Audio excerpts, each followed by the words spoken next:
পারস্য উপসাগরে মার্কিন নৌচাপ আর হরমুজ ঘিরে অস্থিরতার মধ্যে এবার বিকল্প পথ খুঁজছে ইরান।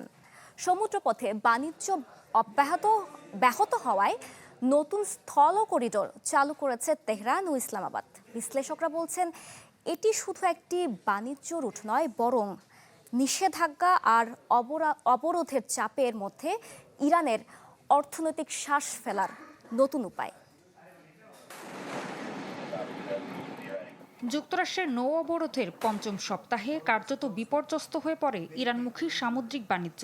হরমুজ ও পারস্য উপসাগরে যুদ্ধ ঝুঁকির বিমা খরচ বেড়ে যায় কয়েক গুণ। অনেক আন্তর্জাতিক শিপিং কোম্পানি বন্ধ করে দেয় ইরানগামী কার্গো পরিবহন। ফলে করাচি বন্দরে আটকে পড়ে হাজার হাজার কন্টেইনার। এই সংকটের মধ্যেই পাকিস্তান চালু করে ৬টি নতুন transit route. Karachi, port Qasim ও গোয়াদার বন্দর থেকে ট্রাক সরাসরি যাবে ইরান সীমান্তের গাদ ও তাফতান ক্রসিংয়ে। সবচেয়ে গুরুত্বপূর্ণ গোয়াদার গাদ রুট, যেখান থেকে কয়েক ঘন্টার মধ্যেই পৌঁছে যাওয়া সম্ভব ইরান সীমান্তে। তবে এখন প্রশ্ন উঠছে, প্রায় ২ দশক ধরে অচল পড়ে থাকা প্রকল্পটি হঠাৎ করেই কেন এত গুরুত্বপূর্ণ হয়ে উঠল? বিশ্লেষকরা বলছেন যুদ্ধই বদলে দিয়েছে সব হিসেব নিকেশ। প্রতিদিন গোসলে সিরামের উজ্জ্বলতা মেরি সিরাম সোপ বার।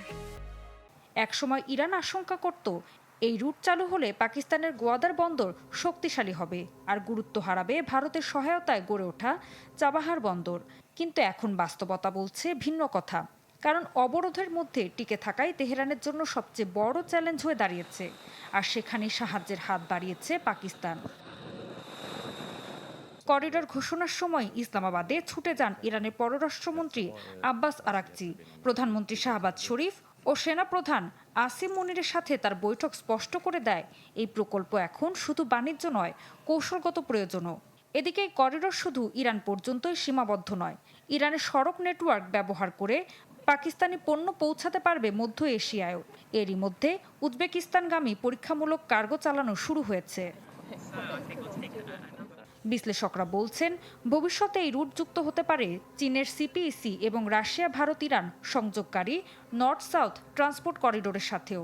তবে পথটা মোটেও সহজ নয়।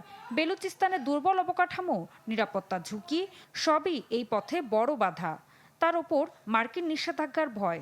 তারপরে বাস্তবতা বলছে যুদ্ধ যখন সমুদ্রপথ বন্ধ করে দেয়, তখনই বিশ্ব বাণিজ্য খুঁজে নেয় নতুন রাস্তা।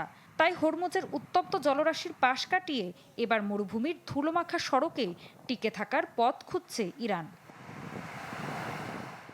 ঋতু সাহা, চ্যানেল 24।